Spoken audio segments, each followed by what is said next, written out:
ಶ್ರೀ ಶಾರದಾ ದೇವಿಯವರು ಮತ್ತು ಕೌಟುಂಬಿಕ ಮೌಲ್ಯಗಳು ಸ್ವಾಮಿ ಪ್ರಕಾಶಾನಂದಜಿ ಮಹಾರಾಜ್. ಭಗವಾನ್ ಶ್ರೀರಾಮಕೃಷ್ಣರಲ್ಲಿ, ಶ್ರೀಮಾತೆ ಶಾರದಾ ದೇವಿಯವರಲ್ಲಿ ಹಾಗೂ ಸ್ವಾಮಿ ವಿವೇಕಾನಂದರಲ್ಲಿ ಭಕ್ತಿಪೂರ್ವಕ ಪ್ರಣಾಮಗಳನ್ನು ಸಲ್ಲಿಸ್ತಾ, ವೇದಿಕೆಯ ಮುಂಭಾಗದಲ್ಲಿ ಆಸೀನರಾಗಿರುವ ಎಲ್ಲ ಪರಮ ಪೂಜ್ಯರಿಗೆ, ಮಾತಾಜಿಗಳಿಗೆ ಹಾಗೂ ವೇದಿಕೆ ಮೇಲಿರುವ ಎಲ್ಲ ಮಾತಾಜಿಗಳಿಗೆ ಮತ್ತು ಸ್ವಾಮೀಜಿಯವರಿಗೆ ನಮಸ್ಕಾರ ಸಲ್ಲಿಸ್ತಾ, ಆತ್ಮೀಯ ಎಲ್ಲ ವಿಶೇಷ ಆಹ್ವಾನಿತ ಅಭ್ಯಾಗತರೇ, ಆತ್ಮೀಯ ಭಕ್ತ ಬಂಧುಗಳೇ,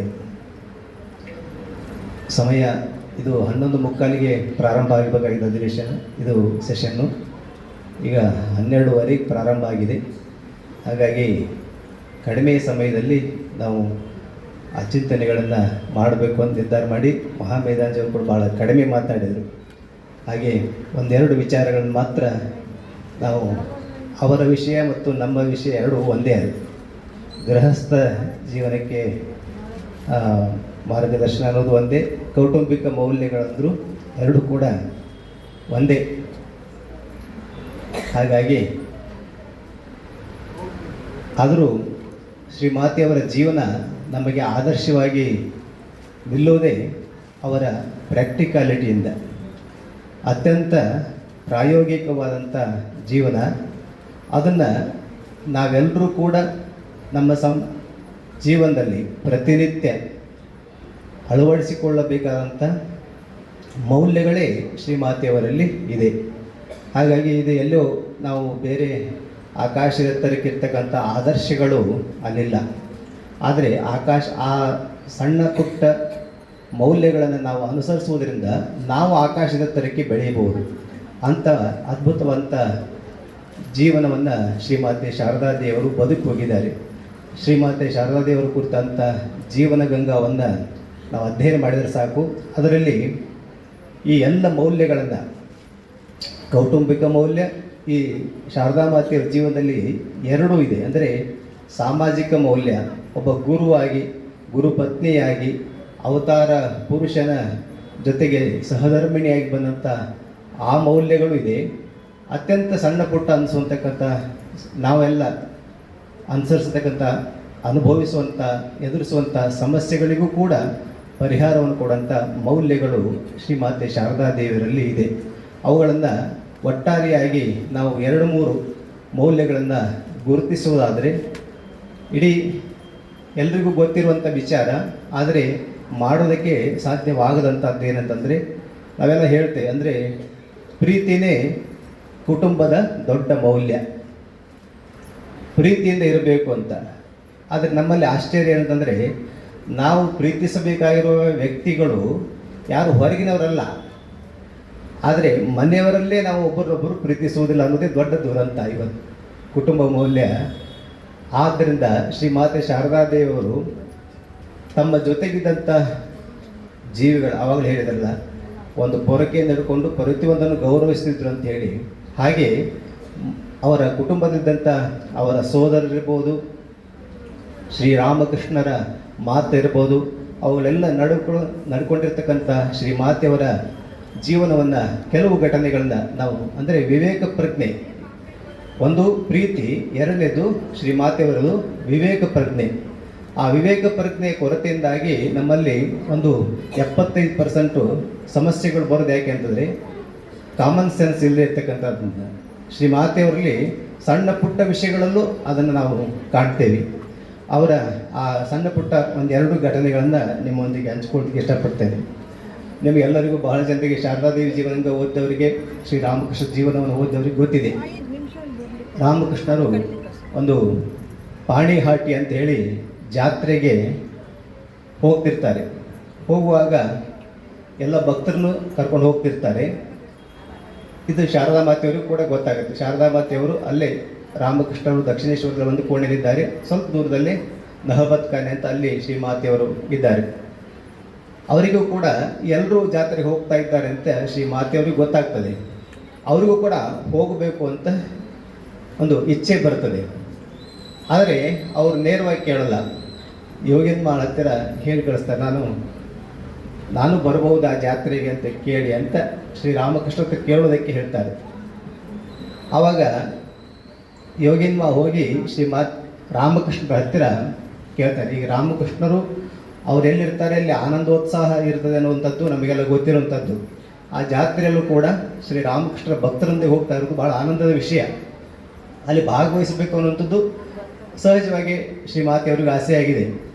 ಆದರೆ ರಾಮಕೃಷ್ಣ ಹತ್ತಿರ ಕೇಳಿದಾಗ ರಾಮಕೃಷ್ಣ ಒಂದು ಮಾತು ಹೇಳಿದರು, ಅವಳಿಚ್ಛೆ ಇದ್ದರೆ ಬರಲಿ ಅಂತ. ಗಮನಿಸಬೇಕು, ಅವಳಿಚ್ಛೆ ಇದ್ದರೆ ಬರಲಿ ಅಂತ. ಬರಲಿ ಅಂತೇಳಿ ರಾಮಕೃಷ್ಣ ಹೇಳಿ ಹೋಗಿಟ್ಟಿದ್ರೆ ಬಂದುಬಿಡ್ತಿದ್ರು. ಅಂದರೆ ಅವ್ರು ಹೋಗಿ ಯೋಗನ್ಮ ಶ್ರೀಮಾತೆಯವರಿಗೆ ಆ ವಿಷಯ ಹೇಳಿದರು, ನಿಮ್ಮ ಇಚ್ಛೆ ಇದ್ದರೆ ಬರ್ಬೋದು ಅಂತ. ಅದಕ್ಕೆ ಶಾರದಾ ಮಾತೆಯವರು ಹೋಗುವುದನ್ನು ಕ್ಯಾನ್ಸಲ್ ಮಾಡಿದರು. ಯಾಕೆ ಅಂತಂದರೆ ಅವಳಿಚ್ಛೆ ಇದ್ದರೆ ಬರಲಿ ಅಂತಂದರೆ ಅವ್ರ ಇಚ್ಛೆ ಇಲ್ಲ ಅಂತ ಅರ್ಥ. ಶ್ರೀ ರಾಮಕೃಷ್ಣರು ಬರಲಿ ಅಂತ ಅವ್ರ ಇಚ್ಛೆ ಇಲ್ಲ ಅಂತ ಅರ್ಥ.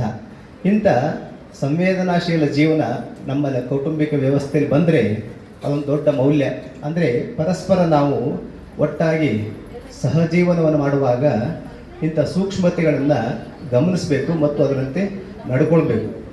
ಆಮೇಲೆ ಅದರಿಂದ ಆಗುವಂಥ ಹೋಗಿ ಬಂದ ಮೇಲೆ ಹೇಳ್ತಾರೆ ರಾಮಕೃಷ್ಣರು, ನೀನು ಬರದೇ ಇದ್ದದ್ದೇ ಭಾಳ ಒಳ್ಳೆಯದಾಯಿತು, ಇಲ್ಲಾಂದರೆ ನಾವಿಬ್ಬರು ಅಲ್ಲಿ ಹೋಗಿದರೆ ನನ್ನ ಹಂಸಿನೀರು ಬಂದಿದ್ದಾರೆ ಅಂತೇಳಿ ಜನ ಆಡ್ಕೋತಿದ್ರೇನೋ ಅಂತ ರಾಮಕೃಷ್ಣರು ಹೇಳ್ತಾರೆ. ಆದರೆ ರಾಮಕೃಷ್ಣರ ಪ್ರಜ್ಞೆ ಸಾಮಾಜಿಕವಾಗಿ ಜನ ಹೇಗೆ ನೋಡ್ತಾರೆ ಅನ್ನುವಂಥದ್ದನ್ನು ತಿಳಿಸ್ಕೊಡುತ್ತೆ. ನಾವೆಲ್ಲ ಹೊರಗಡೆಗೆ ವ್ಯವಹರಿಸಬೇಕಾದ್ರೆ ಸನ್ಯಾಸಿಗಳಂಥವರು ಸೂಕ್ಷ್ಮತೆ ಇರ್ತಕ್ಕಂಥ ಜನ ವ್ಯವಹರಿಸಬೇಕಾದ್ರೆ ಹೇಗಿರಬೇಕು ಅನ್ನೋದು ರಾಮಕೃಷ್ಣರು ಅಲ್ಲಿ ಹೇಳ್ಕೊಡ್ತಾರೆ. ಶಾರದಾ ಮಾತೆಯವರು ಕುಟುಂಬದಲ್ಲಿ ಹೇಗಿರಬೇಕು ಅಂತ ಹೇಳ್ಕೊಡ್ತಾರೆ. ಅಂದರೆ ಪತಿಯ ಸಂಜ್ಞೆಗಳನ್ನು, ಪತಿ ಏನು ಬಯಸ್ತಾ ಇದ್ದಾರೆ ಅನ್ನೋದನ್ನು ಗುರುತಿಸಿ ನಾವು ಅದನ್ನು ನಡ್ಕೋಬೇಕು ಅಂತ. ಇದೊಂದು ದೊಡ್ಡ ಅದ್ಭುತವಂತ ಮೌಲ್ಯ, ಚಿಕ್ಕ ವಿಷಯ. ಹಾಗೆ ಇನ್ನೊಂದು ಸಾರಿ ಶ್ರೀಮಾತೆಯವರು ರಾಮಕೃಷ್ಣರಿಗೆ ನೈವೇದ್ಯಕ್ಕೆ ತಾಂಬೂಲವನ್ನು ರೆಡಿ ಮಾಡ್ತಿರ್ತಾರೆ. ಅವರೇ ರೆಡಿ ಮಾಡಿ ನೈವೇದ್ಯ ಕೊಡ್ತಿರ್ತಾರೆ.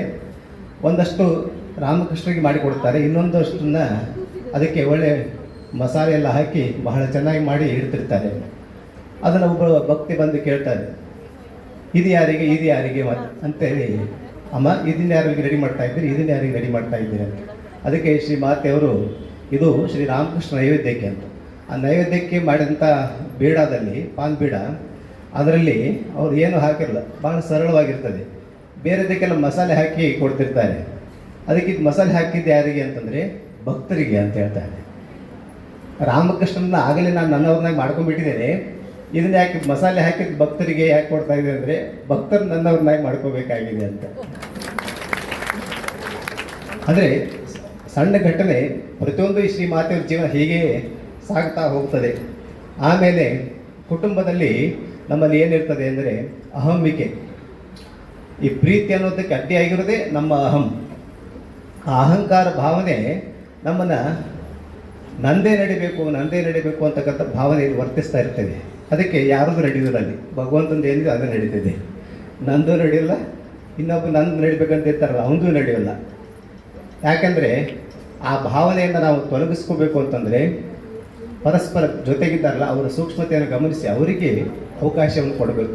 ಅದಕ್ಕೆ ಒಂದು ಸಣ್ಣ ಘಟನೆ, ಈ ಶ್ರೀಮಾತೆಯವ್ರ ಜೊತೆಗೆ ಲೀಲಾ ಸಂಗಾತಿಯಾಗಿ ಬಂದಂಥವಳು ರಾಧೆ ಅಂತ. ಆ ರಾಧೆ ಅನ್ನೋಳು ಒಬ್ಬಳು ಹುಚ್ಚಿ, ಆ ಜೀವನದಿಂದ ಓದಿದಂಥವರಿಗೆಲ್ಲ ಗೊತ್ತಿದೆ. ಅವರ ಶ್ರೀಮಾತೆಯವರ ತಮ್ಮನ ಮಗಳು. ಅವಳು ಏನಾಗಿ ಒಂದು ಸಾರಿ ಯಾವುದೋ ಒಂದು ಹಬ್ಬದ ಸಂದರ್ಭದಲ್ಲಿ ಬಾಗಿನವನ್ನು ಕೊಡಬೇಕಾಗಿರುತ್ತದೆ. ಬಾಗಿನ ಕೊಡುವಾಗ ಶ್ರೀಮಾತೆಯವರು ಯಾವಾಗಲೂ ರಾಧೆಗೆ ಎಲ್ಲ ವಸ್ತುಗಳು ಸೇರಿಸಿ ಬಹಳ ದೊಡ್ಡದಾಗಿ ಕೊಡ್ತಿರ್ತಾರೆ. ಆದರೆ ಜೊತೆಗಿದ್ದಂಥ ಇನ್ನೊಬ್ಬಳು ನಳಿನಿ ಅಂತ, ಅವಳು ನಾದಿನಿ, ಶ್ರೀಮಾತೆಯವ್ರು ನಾದಿನಿ. ಅವಳು ಈ ಶ್ರೀಮಾತೆಯವ್ರು ಏನೇನು ಮಾಡ್ತಾರೆ, ಯಾವುದಕ್ಕೆ ಎಷ್ಟು ಖರ್ಚು ಮಾಡ್ತಾರೆ, ಎಲ್ಲಿ ಏನು ಮಾಡ್ತಾರೆ ಅನ್ನೋದೇ ಗಮನಿಸೋದು ಮತ್ತು ಅದನ್ನು ಕಟ್ ಮಾಡೋದು. ಅಂದರೆ ಅದೆಲ್ಲ ಹಾಗೆ ಮಾಡಬಾರ್ದು ಅಂತ ಹೇಳುವುದೇ ಅವಳ ಉದ್ದೇಶ. ಈಗ ರಾಧೆಗೆ ಜಾಸ್ತಿ ಕೊಡ್ತಾರೆ ಅಂತ ಅವ್ರಿಗೆ ಗೊತ್ತಿದ್ದರಿಂದ ಶ್ರೀಮಾತೆಯವರು ಅಲ್ಲಿ ಆ ನಳಿನಿನೇ ಕೇಳ್ತಾರೆ, ಈಗ ರಾಧೆಗೆ ಬಾಗಿನ ಕೊಡಬೇಕಲ್ಲ, ಏನು ಕೊಡೋಣ ಅಂತ ಕೇಳ್ತಾರೆ. ಈಗ ನೋಡಿ, ಮನುಷ್ಯನ ಒಬ್ಬೊಬ್ರು ಕೆಲವ್ರ ಸ್ವಭಾವ ಹೆಂಗೆ ಇರುತ್ತಂದರೆ ಅವ್ರಿಗೆ ಇಂಪಾರ್ಟೆನ್ಸ್ ಕೊಟ್ಬಿಟ್ರೆ ಏನು ಬೇಕಾದಾಗಲಿ ಅಂದ್ಬಿಡ್ತಾರೆ.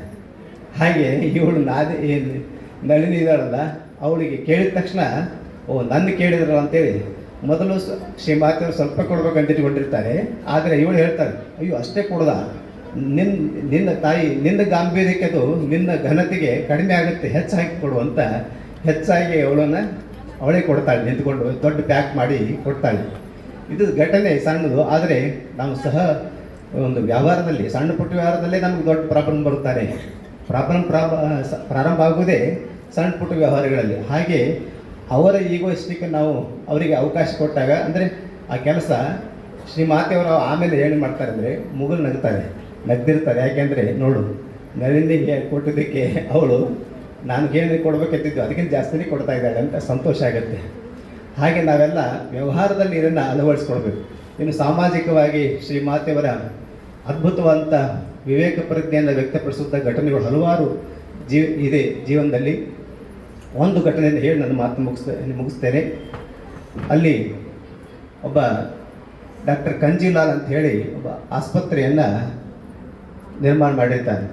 ಆಸ್ಪತ್ರೆಯ ಓಪನಿಂಗಿಗೆ ಶ್ರೀಮಾತೆಯವ್ರನ್ನ ಕರೆದಕ್ಕೆ ಅವ್ರ ತಾಯಿ, ಆಗ ಡಾಕ್ಟರ್ನ ತಾಯಿ ಬಂದು ಕರೀತಾರೆ. ಕರೆದಾಗ ಶ್ರೀಮಾತೆಯವರು, ಅಯ್ಯೋ ನಾನು ಆಸ್ಪತ್ರೆ ಉದ್ಘಾಟನೆಗೆ ನಾನು ಹೆಂಗೆ ಹೋಗೋದು ಅಂತ. ಶ್ರೀಮಾತೆಯವ್ರದ್ದೇ ಅಂದರೆ ಜಗತ್ತಿನಲ್ಲಿರ್ತಕ್ಕಂಥ ಎಲ್ಲರೂ ಕೂಡ ನನ್ನ ಮಕ್ಕಳು ಅಂತಕ್ಕಂಥ ಭಾವನೆ. ಅದಕ್ಕೆ ಈಗ ಆಸ್ಪತ್ರೆಗೆ ಹೋದರೆ ಏನಾಗುತ್ತೆ, ಆಸ್ಪತ್ರೆ ಚೆನ್ನಾಗಿ ನಡೀಲಿ ಅಂತ ಆಶೀರ್ವಾದ ಮಾಡಬೇಕಾ? ಈಗ ಬಹಳ ಜನ ಜಗದ್ಗುರು, ನಮ್ಮ ವಿಶೇಷವಾಗಿ ರಾಜಕಾರಣಿಗಳೆಲ್ಲ ತಿಳ್ಕೊಬೇಕಾದ ಏನಂತಂದರೆ, ಭಾಳ ಜನ ಎಲ್ಲಿ ಹೋಗಿ ಅವ್ರಿಗೇನು ಮಾತಾಡ್ಬೇಕಂತ ಗೊತ್ತಿರಲ್ಲ. ಒಬ್ಬ ಯಾವುದೋ ರಾಜಕಾರಣಿಯನ್ನು ಒಂದು ಸ್ಮಶಾನದ ಸ್ಮಶಾನದಲ್ಲಿ ಈ ಆಂಬ್ಯುಲೆನ್ಸ್ ಏರ್ಪಾಡು ಮಾಡಿದ ಉದ್ಘಾಟನೆ ಕರೆದು ಅವ್ನು ಮಾತಾಡಿ ಅಂತಂದರೆ ರಾಜಕಾರಣಿ ಹೇಳುತ್ತೆ, ಇದನ್ನು ನೀವು ಹೆಚ್ಚು ಸದುಪಯೋಗ ಪಡಿಸ್ಕೋಬೇಕು ಅಂತ. ಹಾಗೆ ಆಗಬಾರ್ದು ಅಂತೇಳಿ ಶ್ರೀಮಾತೆಯವರು ಆಸ್ಪತ್ರೆ ಉದ್ಘಾಟನೆ ಮಾಡಬೇಕಂದ್ರೆ, ಅಯ್ಯೋ ನಾನು ಹೇಗೆ ಮಾಡೋದು ಅಂದರೆ ಆ ಆಸ್ಪತ್ರೆ ಚೆನ್ನಾಗಿ ನಡೀಲಿ ಅಂತ ಹೇಳೋಕ್ಕಾಗತ್ತಾ? ಅದಕ್ಕೆ ಶ್ರೀಮಾತೆಯವರು ಹೋಗಿ ಏನು ಹೇಳ್ತಾರಂತಂದರೆ, ನಿನ್ನ ಆಸ್ಪತ್ರೆಗೆ ಬರುವಂಥ ರೋಗಿಗಳೆಲ್ಲ ಗುಣಮುಖರಾಗಿ ಹೋಗುವಂಥ ಆಗಲಿ ಅಂತ ಆಶೀರ್ವಾದ ಮಾಡ್ತೇನೆ ಅಂತ. ಎಷ್ಟು ವಿವೇಕ ಪ್ರಜ್ಞೆ ಇರಬೇಕು ಅಂತ. ಹೀಗೆ ಶ್ರೀರಾಮಕೃಷ್ಣರ ಜೊತೆಗೆ ವ್ಯವಹರಿಸಿದಾಗಂಥ ಆಧ್ಯಾತ್ಮಿಕ ಜೀವನಕ್ಕೆ ಸಂಬಂಧಪಟ್ಟಂಥ ವ್ಯವಹಾರಗಳೆಲ್ಲ ತುಂಬ ಇದೆ. ಆದ್ದರಿಂದ ಅವೆಲ್ಲ ಶ್ರೀಮಾತೆ ಶಾರದಾದೇವಿ ಜೀವನ ಗಂಗವನ್ನು ಅಧ್ಯಯನ ಮಾಡಿದರೆ ಅಲ್ಲಿ ಪುರುಷೋತ್ತಮಾಂಜಿಯವರು ಪ್ರತಿಯೊಂದು ಘಟನೆಗೆ ಅವರೇ ಪ್ರಶ್ನೆ ಹಾಕಿ, ಅಂದರೆ ನಮ್ಮಲ್ಲಿ ಓದುಗರಲ್ಲಿ ಬರುವಂಥ ಪ್ರಶ್ನೆಯನ್ನು ಅವರೇ ಹಾಕಿ ಆ ಪ್ರಶ್ನೆಗೆ ಅವರೇ ಉತ್ತರವನ್ನು ಹೇಳುವಂಥದ್ದು ಬಹಳ ಚೆನ್ನಾಗಿರುತ್ತೆ. ಅಂದರೆ ನಮಗೆ ಅಷ್ಟು ಸೂಕ್ಷ್ಮತೆ, ಪುರುಷೋತ್ತಮಾಂಜಿ ಇನ್ನೂ ಹೆಚ್ಚು ಸೂಕ್ಷ್ಮ ಅದರಲ್ಲಿ, ಅದನ್ನು ಅವರು ಗುರುತಿಸಿ ಅದನ್ನೆಲ್ಲ ವಿವರಣೆ ಕೊಟ್ಟಿದ್ದಾರೆ. ಅದನ್ನು ಅಧ್ಯಯನ ಮಾಡಿ ಅಂತ ಹೇಳಿ ಕೇಳ್ಕೊಳ್ತಾ ನನ್ನ ಮಾತನ್ನು ಮುಕ್ತಾಯಗೊಳಿಸ್ತೇನೆ. ಜಯರಾಮಕೃಷ್ಣ.